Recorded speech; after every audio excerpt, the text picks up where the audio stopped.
Hello guys, welcome to our channel. आज हम लोग कर रहे हैं क्लास 9th का टॉपिक एंडोप्लाज्मिक रेटिक्यूलम। इससे पहले हम लोग क्या कर चुके हैं, न्यूक्लियस कर चुके हैं, प्लाज्मा मेम्ब्रेन कर चुके हैं। तो सेल के बेसिकली 3 फंक्शनल टाइप है, प्लाज्मा मेम्ब्रेन, न्यूक्लियस और साइटोप्लाज्म। साइटोप्लाज्म में सेल ऑर्गेनलीज होते हैं। क्या होती हैं? Cell organelles. ऑर्गेनलीज क्या होती हैं?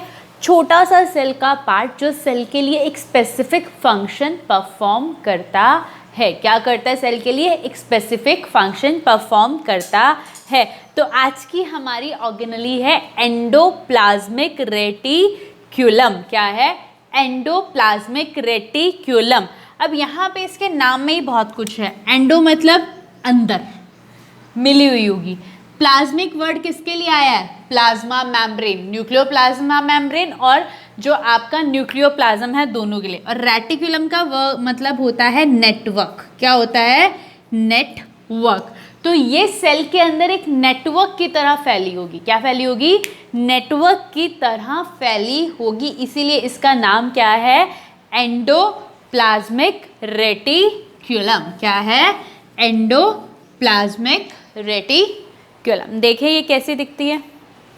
अब यहाँ पे ये हमारा सेल है, ये सेल का न्यूक्लियस पार्ट है, यहाँ पे ये रहा। और ये हमारा सेल का बाहर प्लाज्मा मेम्ब्रेन। तो ये पूरी की पूरी ऑर्गेनली यहाँ से लेके यहाँ तक इंटरकनेक्टेड, एक नेटवर्क बना के रखी हुई है। क्या रखा हुआ है?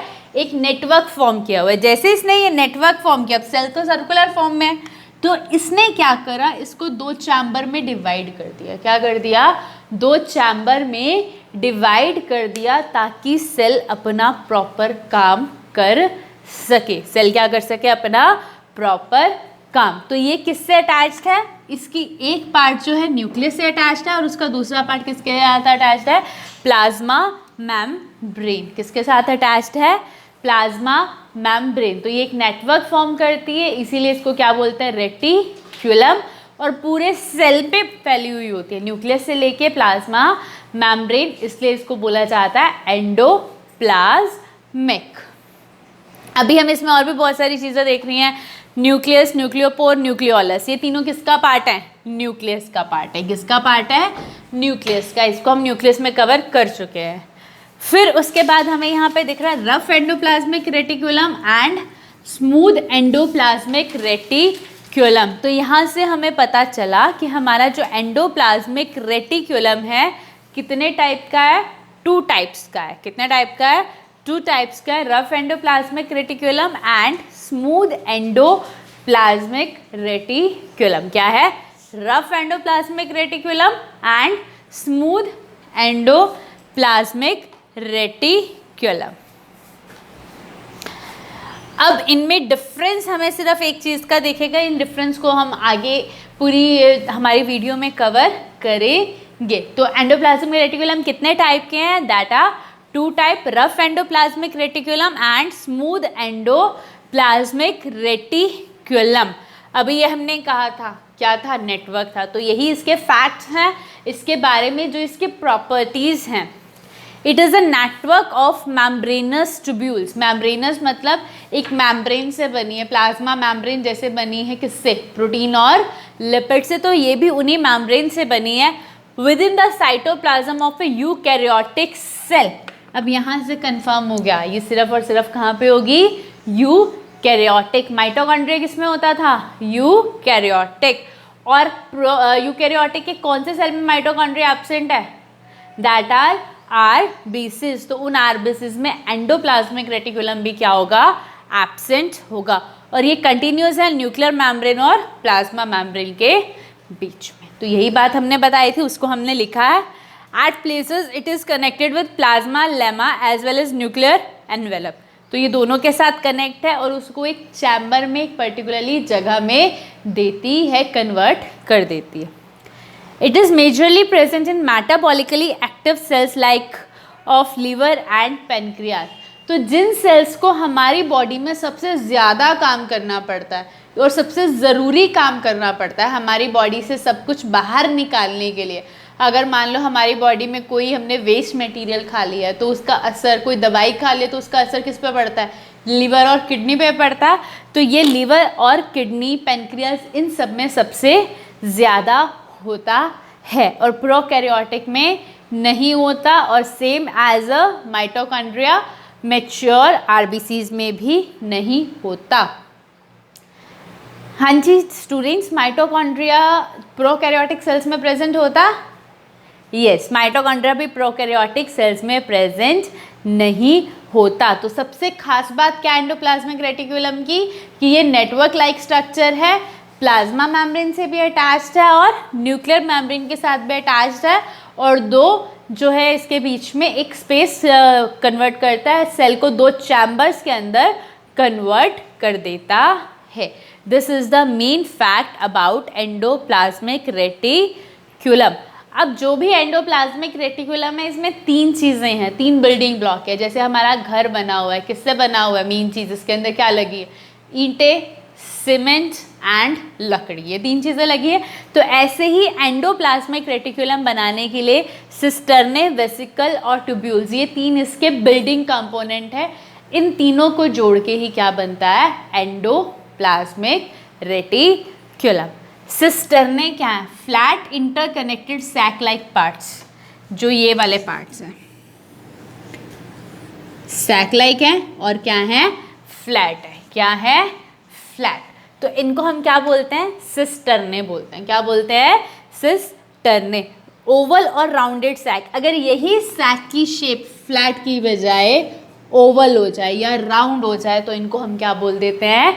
वेसिकल्स। क्या बोल देते हैं? Vesicles.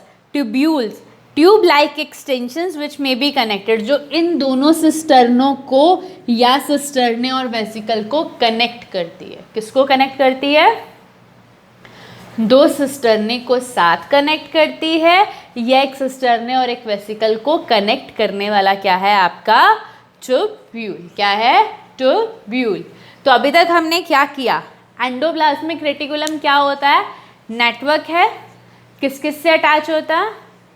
Yes, nuclear membrane and plasma membrane. कितने टाइप का होता है? दो, smooth endoplasmic reticulum and rough endoplasmic reticulum. कहाँ कहाँ प्रेजेंट होता है? Eukaryotic cell. और ह्यूमन बॉडी का ऐसा सेल जिसमें यूकैरियोटिक होते हुए भी एंडोप्लाज्मिक नहीं होता, that is mature RBCs. Clear? तो नेक्स्ट है हमारा कि स्मूथ और आपका रफ एंडोप्लाज्मिक रेटिकुलम में डिफरेंस क्या है। अब यहाँ पे एक चीज़ दिख रही होगी कि जो रफ एंडोप्लाज्मिक रेटिकुलम है उस पे ये स्ट्रक्चर्स दिख रहे हैं एक्स्ट्रा, ठीक है? तो इन स्ट्रक्चर्स को बोलते हैं राइबोसोम्स। क्या बोलते हैं? राइबोसोम्स। क्या बोलेंगे? राइबोसोम्स। अब जैसे मान लो ये हमारा हाथ का सरफेस है, यहाँ से बिल्कुल स्मूथ आ रहा तो ये हो जाएगा स्मूथ। लेकिन अगर हम यहाँ वाले सरफेस की बात करें, इस फिंगर की, तो यहाँ पे एक सरफेस ऊपर से क्या हो गया? रफ हो गया, उबड़ खाबड़ हो गया, प्लेन नहीं रहा। तो यहाँ पे राइबोसोम आते ही ये सरफेस प्लेन नहीं रहा, सरफेस स्मूथ नहीं रहा, इसीलिए इसका नाम क्या है? Rough endoplasmic reticulum. क्या है? Rough endoplasmic reticulum. इन दोनों को जो डिवाइड किया गया है, इस बेसिस पे डिवाइड किया गया है कि दोनों की सरफेस की अपीयरेंस कैसी है। तो रफ एंडोप्लाज्मिक रेटिकुलम के ऊपर राइबोसोम्स आ जाते हैं, जो राइबोसोम्स उसको रफ अपीयरेंस देते हैं, इसीलिए इसका नाम क्या है? Rough endoplasmic reticulum. इसीलिए इसको क्या बोला जाता है? It usually has ribosomes attached, that's why it is rough endoplasmic reticulum. Rough endoplasmic reticulum की शॉर्ट फॉर्म भी है RER। बहुत सारी बुक्स में आपको शॉर्ट फॉर्म में क्वेश्चन पूछा होगा कि RER क्या है, क्या स्पेशल है, RER और SCR का डिफरेंस दीजिए। तो इसका मतलब यही है, रफ एंडोप्लाज्मिक रेटिकुलम। अब इसका मेनली काम क्या होता है सेल में? It is engage in the synthesis and transport of protein. तो रफ एंडोप्लाज्मिक रेटिकुलम क्या बनाता है? प्रोटीन बनाता भी है और सेल को भेजता भी है, मतलब अपने लिए भी बनाता है और बाकी ऑर्गेनेल्स के लिए भी बनाता है, या बाकी सेल के पार्ट के लिए भी प्रोटीन बनाता है। क्या बनाता है? प्रोटीन बनाता है। यही हमने देखा था। इसके ऊपर अगर राइबोसोम है तो रफ एंडोप्लाज्मिक रेटिक्यूलम। अब राइबोसोम है, राइबोसोम प्रोटीन सिंथेसिस करते हैं, तो इसी वजह से RER प्रोटीन सिंथेसिस भी करता है और प्रोटीन का ट्रांसपोर्ट भी करता है। क्या करता है? प्रोटीन का ट्रांसपोर्ट करता है। स्मूथ एंडोप्लाज्मिक रेटिकुलम, SCR क्या हो जाएगा आपका? Smooth endoplasmic reticulum. अब स्मूथ है तो इसका सरफेस एकदम स्मूथ है, इसके पास कोई भी राइबोसोम्स अटैच नहीं है।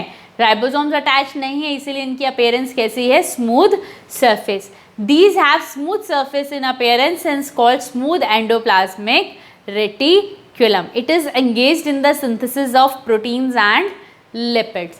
तो ये प्रोटीन्स भी बना रहा है और लिपिड्स भी बना रहा है। क्या कर रहा है SCR? प्रोटीन्स भी बना रहा है और साथ के साथ लिपिड्स भी बना रहा है।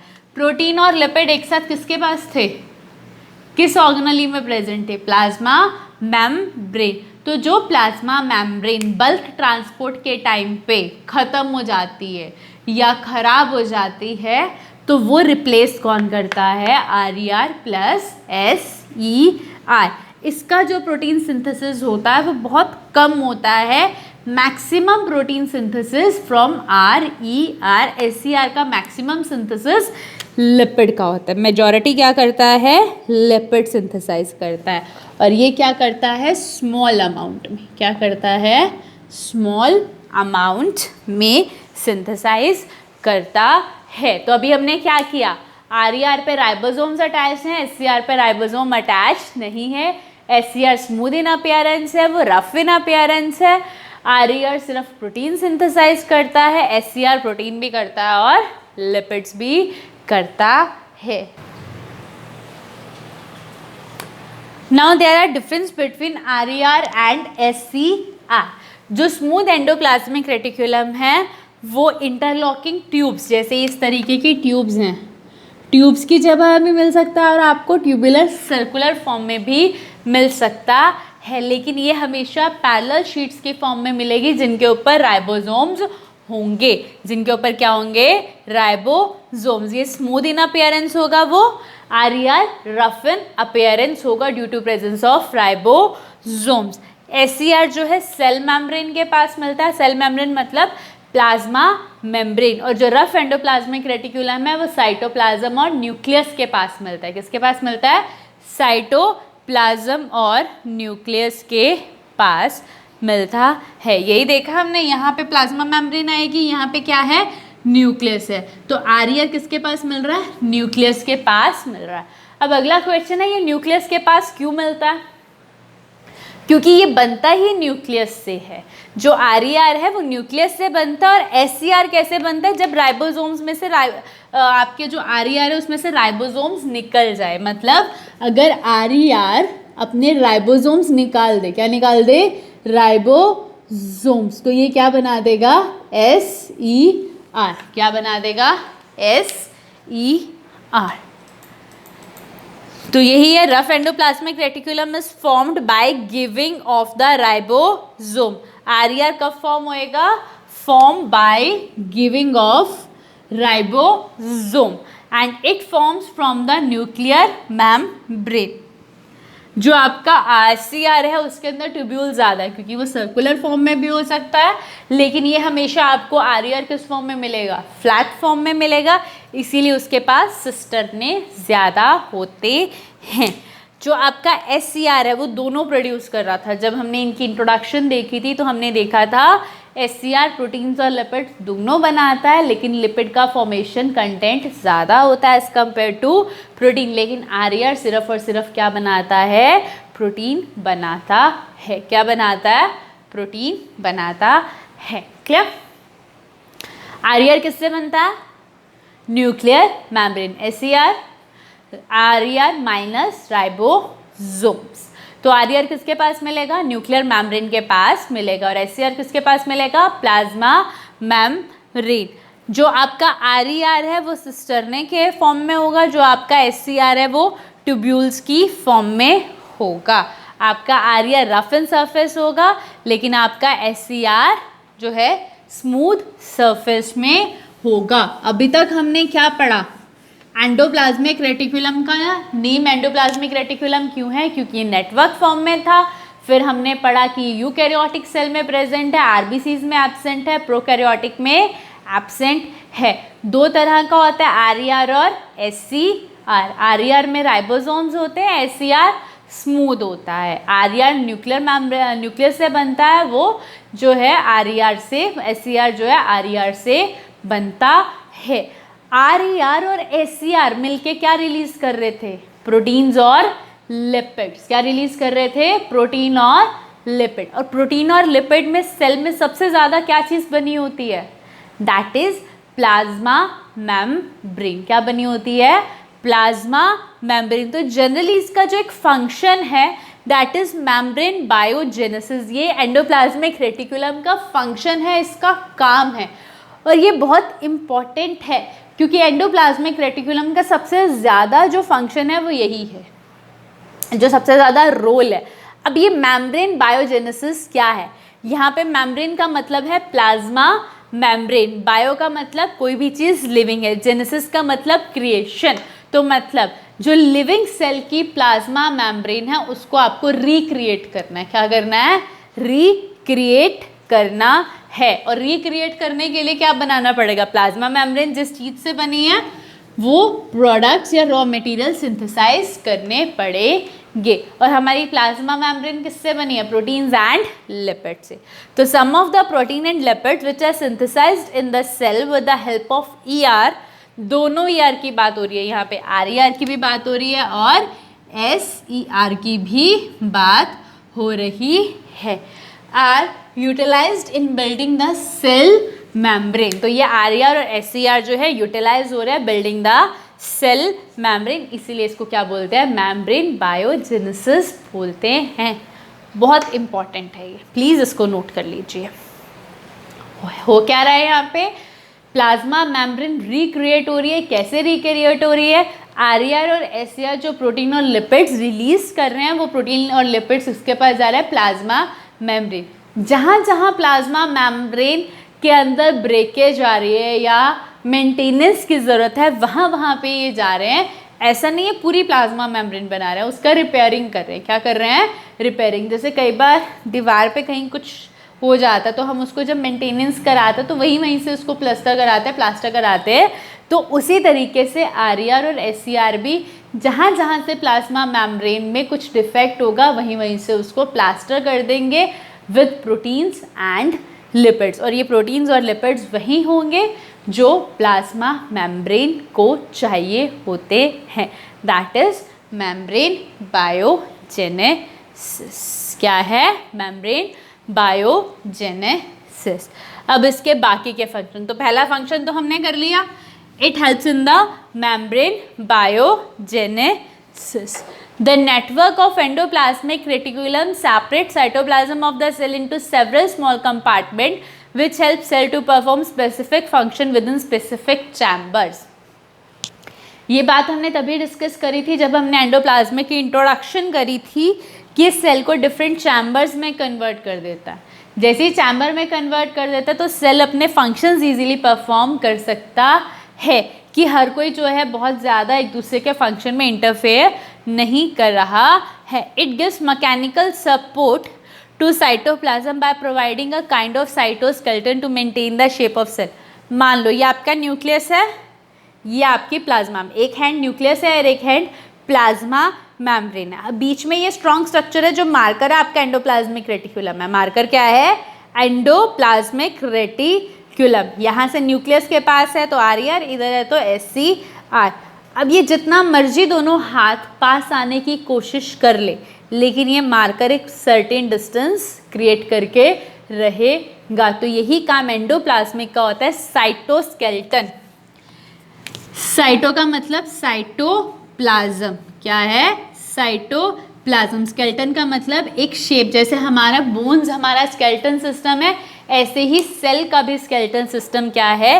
Endoplasmic reticulum. जैसे हमारे बोन हमें प्रॉपर एक शेप देती हैं, ऐसे ही एंडोप्लाज्मिक रेटिकुलम सेल को शेप देता है। ER synthesis and transport the protein and lipids within cytoplasm and helps in membrane biogenesis, most important function. अब उसके अलावा एक और भी important function है, it brings out detoxification. D का मतलब removal, टॉक्सी का मतलब टॉक्सिक, टॉक्सिक मतलब पॉइजन. क्या? पॉइजन.